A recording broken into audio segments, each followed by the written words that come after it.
Joining me on this, my friend Stephen Yates. You know Stephen. He's been on the program for joined us for years now. He is a strategist. He is a foreign policy expert, and he worked in the Bush administration. Stephen, happy Monday to you.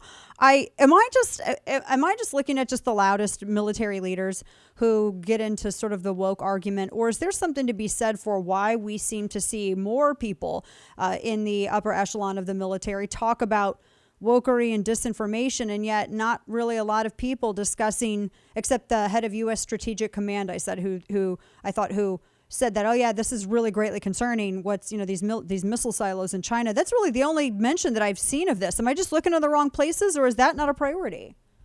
No, unfortunately, it seems like our military brass, they have sort of a ruling class that thinks and speaks the same way the rest of the ruling class does in culture, media, finance, and politics.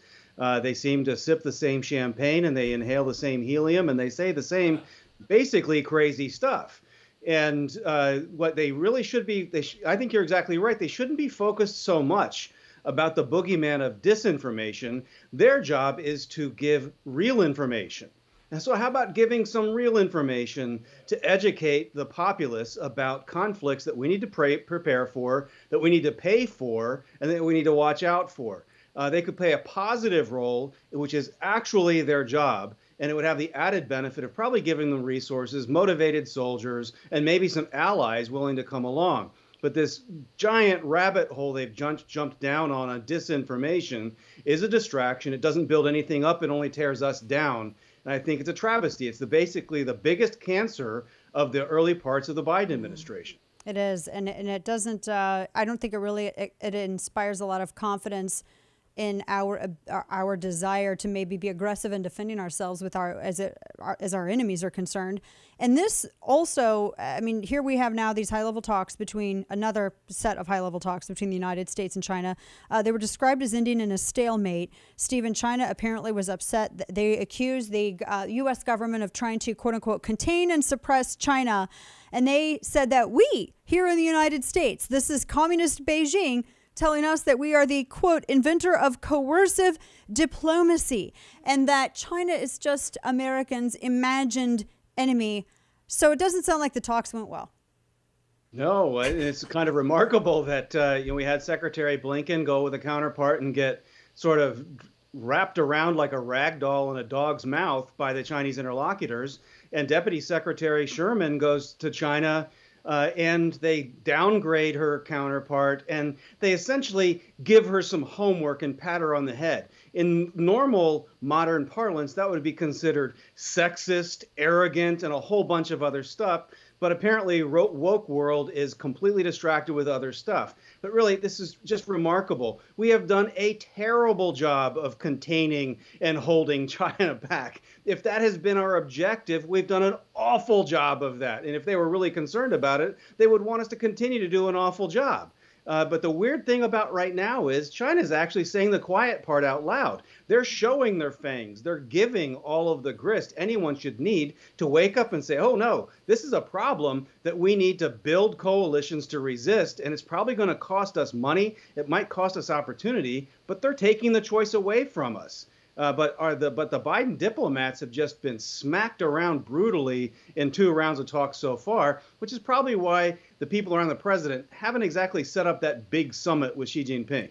That's what I was getting ready to go to, because if these are just the kind of, Blinken, an underling of the president of the United States, and they're going this badly, I can't imagine that there would actually be any kind of move towards sitting Joe Biden down across from Xi Jinping.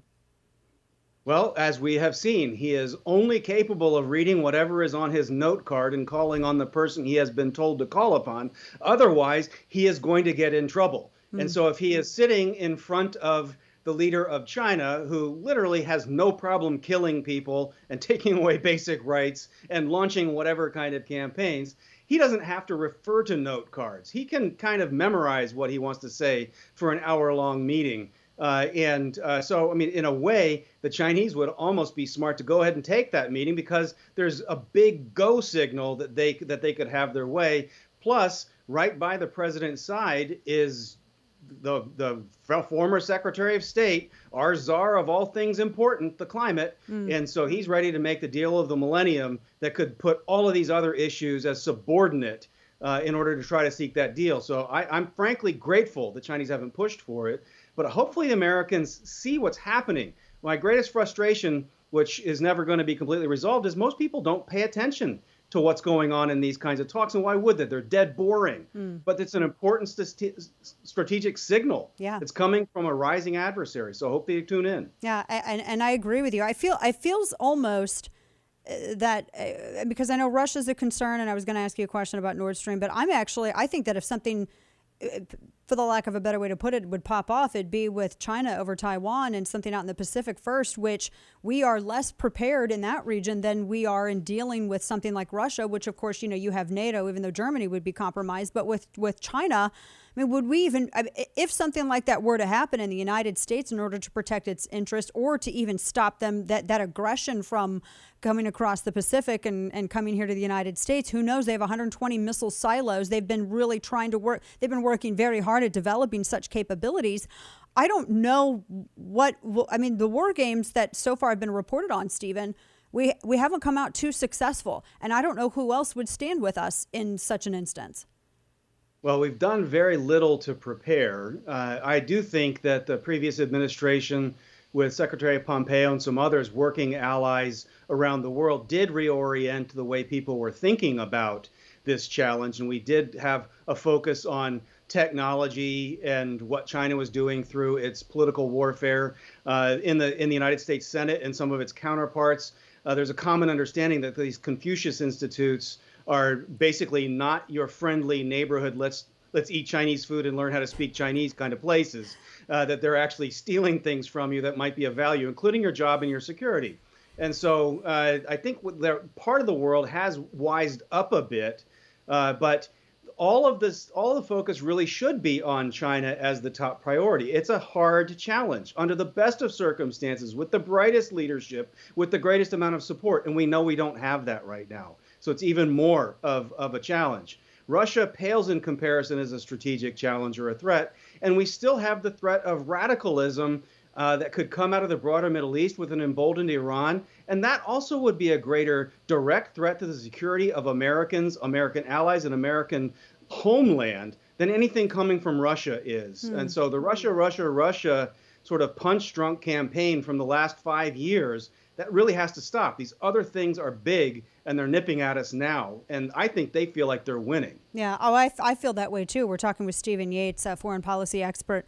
You can find him on Twitter at YatesComms. I really feel like if Russia wanted to have taken over Ukraine, which is what they would love to do, they would have done it. If they would have had the means to do so, and if they felt that they wouldn't get enough pushback, even during this administration, they would. Which is always why I'm like, it's a concern. It's on, it's on the stovetop, but it's towards the back. I feel like what's happening with China and the cyber hacking, the development of missiles, and then of course, we talked about this last week. Their bizarro video that they put out where they were talking about nuking Japan. I mean, there was no other. They didn't go to anything else. It was straight to nukes. Not a single response from the administration, which I think that would at least bring something out. I don't know what they stand to benefit by not acknowledging it, because we all saw it. No, it's disheartening and concerning. And that's, of course, after unleashing a great bioweapon on the world, whether it was intentional or accidental, knocking some GDP points off of every major power and putting people into a full-blown panic out into the world. I mean, really, they couldn't have come up with a better way to scare people into staying to their homes and cutting back on interaction. And so, I mean, really, I see our footing right now as not very good at deterring anyone. And we send the weakest representatives out to the world. And we've talked for over a decade about a concept that I think is common sense, but needs to be more widely held. Weakness is provocative. If we are strong at home with our determination, with our messaging, we don't actually increase the chances of conflict, war, and loss. It's the weakness that is provocative. That's what invites another 9/11. It's what invites some kind of a crisis in the Taiwan Straits. If the bad guys see that we are strong and we are resolved and we have partners, then they say, I'll just live to fight another day. I'll wait Yeah. it out. I'll wait for the next bozo to come around through this crazy democratic cycle, because they just sit back and they've got permanent life employment. Right. But the strength preserves peace, and the weakness is provocative. And right now, we're sending out a big provocative signal. A big provocative signal, for sure. Last question for you, and I know that this is probably way in depth, and we may have to continue the conversation on this one next week or later. We're talking to our friend Stephen Yates. I was having a conversation with my oldest son, he's studying he's taken a summer class that has to do with foreign policy for his major, and we were having a conversation about why it was that, because Britain, for all intents and purposes, handled administration for the most part for Hong Kong before basically giving that back or giving it to Beijing.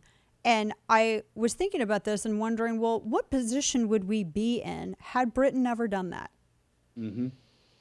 That's true. It was kind of the beginning of a pretty big unraveling, but in a way, it was part of a peace where strategic decisions were made in the 1960s and 70s. And people will vigorously argue against my point of view on this because it's informed by what happened after. But we made a decision that the Soviet Union was a bigger and longer term strategic threat to the United States, and that the interests of that were presented by China were a lesser threat. What we didn't factor in was how good the eggheads of the Western world would be in making China richer and more powerful over time. And so the strategic decision to minimize the threat of China, engage them, and to try to battle against the Soviets was the beginning of this provocative weakness. Following that, Britain had the island of Hong Kong and the territory direct across from it, but all of the water that they needed to rely upon would come from territories that were not ceded in perpetuity to them. And so Deng Xiaoping and the government of China, clever as they are, knew that they had them where they wanted them and could impose that will. It was far from an ideal circumstance to negotiate, but had the West stayed strong in the Cold War, not conceded so much to China, very likely we would have been on a dramatically different trajectory with Hong Kong, but also just the general state of potential freedom in China. Wow. Oh, wow. I mean, it's just devastating. And you look, oh yeah, I tell you, Stephen Yates. Well, now we're going to start our week. Now I'll be depressed and just, it's okay. We're going to talk about like kittens and sunshine and puppies and, all kinds of good stuff when I talk with you next week. Stephen, always a pleasure. Your insight's valuable. There's nobody better. Appreciate you. Thank you. Thank you, Dana. Take care. Of course. You too.